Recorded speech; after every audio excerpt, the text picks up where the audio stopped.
Welcome to all of you to my spoken English class, that is BM Sir online class for spoken English. आज আমরা খুব একটি গুরুত্বপূর্ণ পর্যায় নিয়ে এই ক্লাসে আলোচনা করব। That is called the change of narration.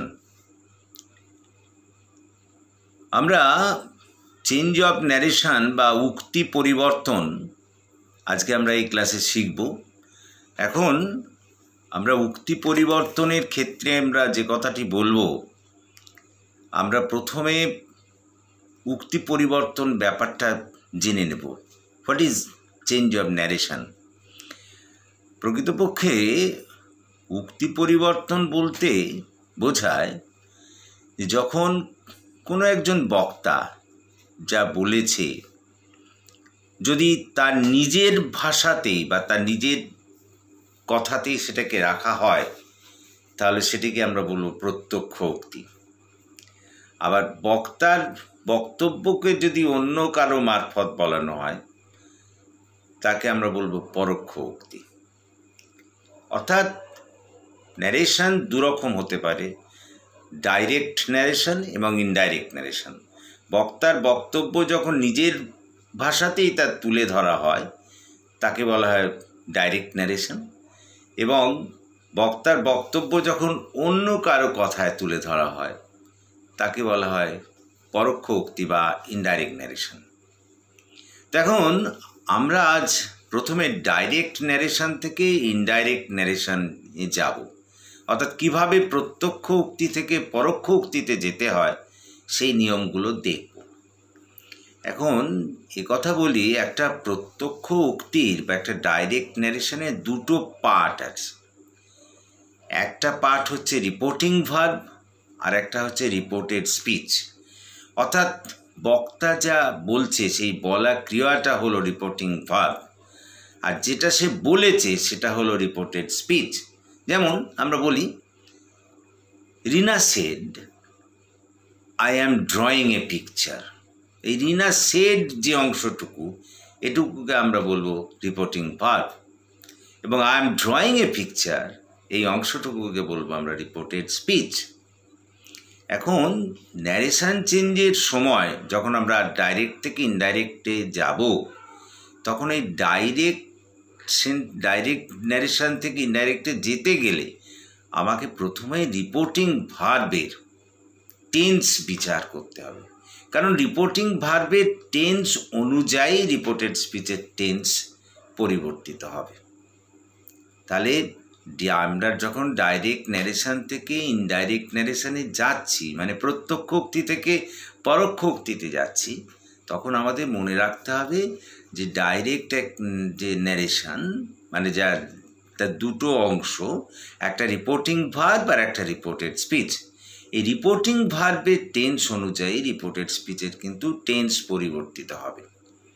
এক্ষেত্রে কতগুলি নিয়ম আছে, আমরা সেই নিয়মগুলি এক এক করে বলব।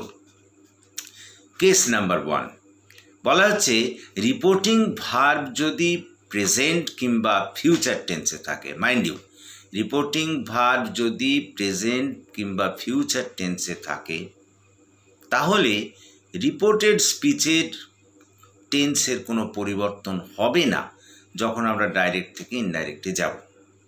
তাহলে প্রথম বলা হলো যে যদি রিপোর্টিং ভার্ব প্রেজেন্ট অথবা ফিউচার টেন্সে থাকে, তাহলে রিপোর্টেড স্পিচের টেন্সের কোনো পরিবর্তন হবে না।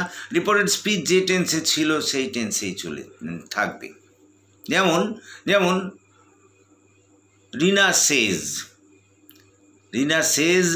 I went to Mumbai on Monday।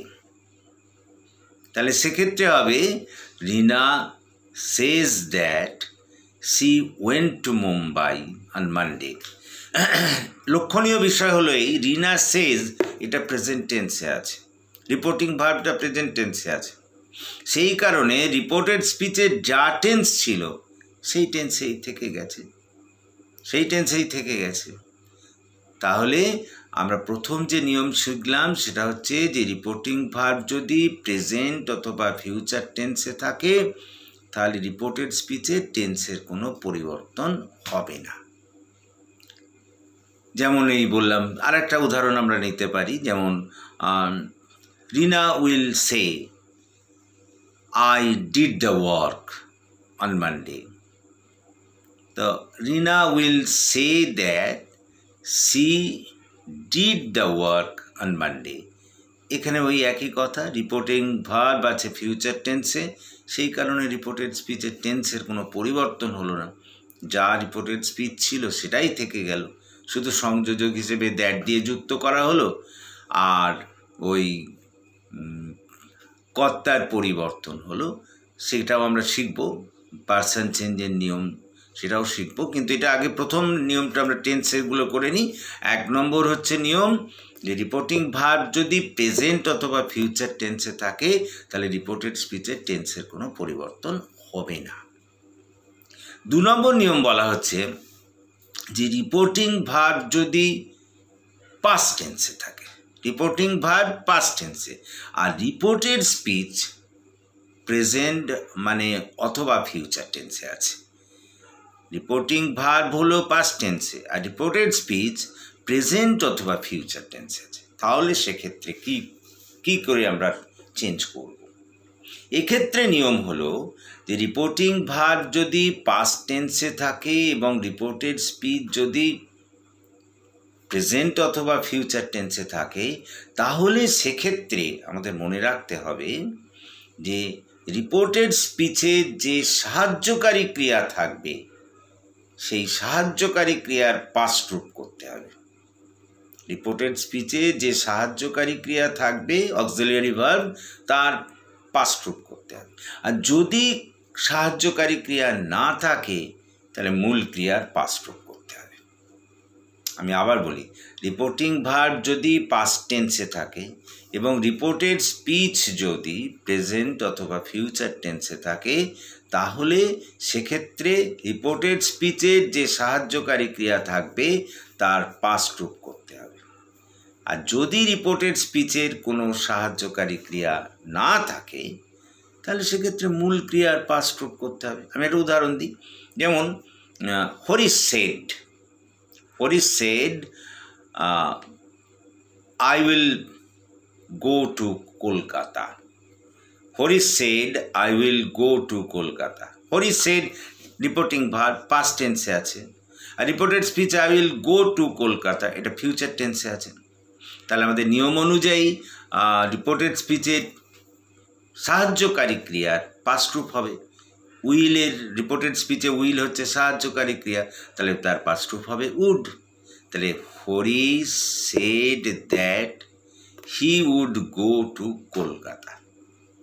আমি আবার বলি, রিপোর্টিং ভার্ব যদি পাস্ট টেন্সে থাকে এবং রিপোর্টেড স্পিচ যদি প্রেজেন্ট অথবা ফিউচার টেন্সে থাকে, তাহলে সেক্ষেত্রে রিপোর্টেড স্পিচের সাহায্যকারী ক্রিয়ার পাস্ট রূপ হবে। আর যদি রিপোর্টেড স্পিচের কোনো সাহায্যকারী ক্রিয়া না থাকে তাহলে মূল ক্রিয়ার পাস্ট রূপ হবে। তার একটা আমরা উদাহরণ দিতে পারি, যেমন Tapan said I take a cup of টি।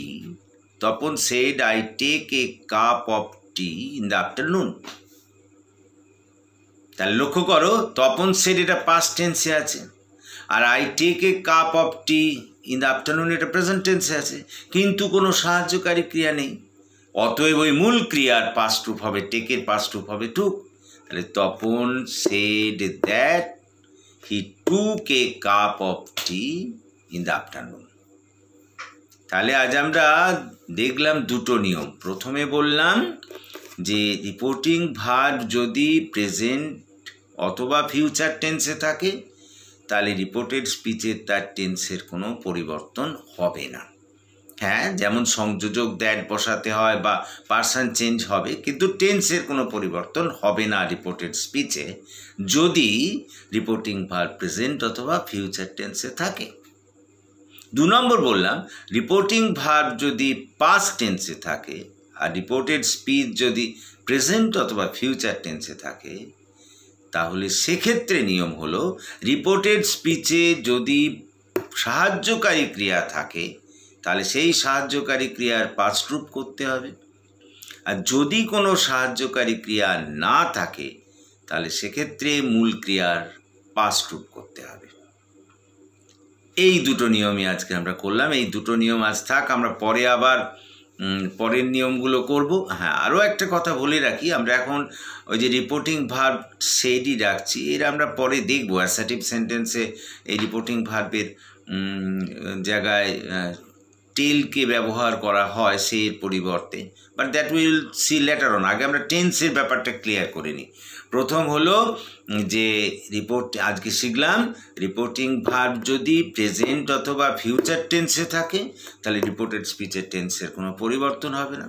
2 নম্বর বললাম রিপোর্টিং ভার্ব যদি পাস্ট টেন্সে থাকে তাহলে রিপোর্টেড স্পিচ প্রেজেন্ট অথবা ফিউচার টেন্সে থাকলে তাদের সাহায্যকারী ক্রিয়ার পাস্ট রূপ করতে হবে। আর যদি সাহায্যকারী ক্রিয়া না থাকে তাহলে সেক্ষেত্রে মূল ক্রিয়ার পাস্ট রূপ করতে হবে। ঠিক আছে, we are stopping hair today. আজকে আমরা এখানেই থামলাম। তোমরা আমার এই চ্যানেলকে একটু সাবস্ক্রাইব করো এবং বন্ধুদের মধ্যে শেয়ার করো। আশা করি আগের নিয়মগুলো তোমরা দেখেছো। বেশ কিছুদিন আমি ক্লাস নিইনি, আজ আবার শুরু করলাম। আবার এই ক্লাস চলতেই থাকবে। আমি আগেরগুলো একটু আগে রিপিট করব। তোমাদের যাদের সমস্যা আছে সেই সব জায়গাগুলো আমরা দেখব। আর সুতরাং আজ আমি এখানে থামছি। Let us stop here today.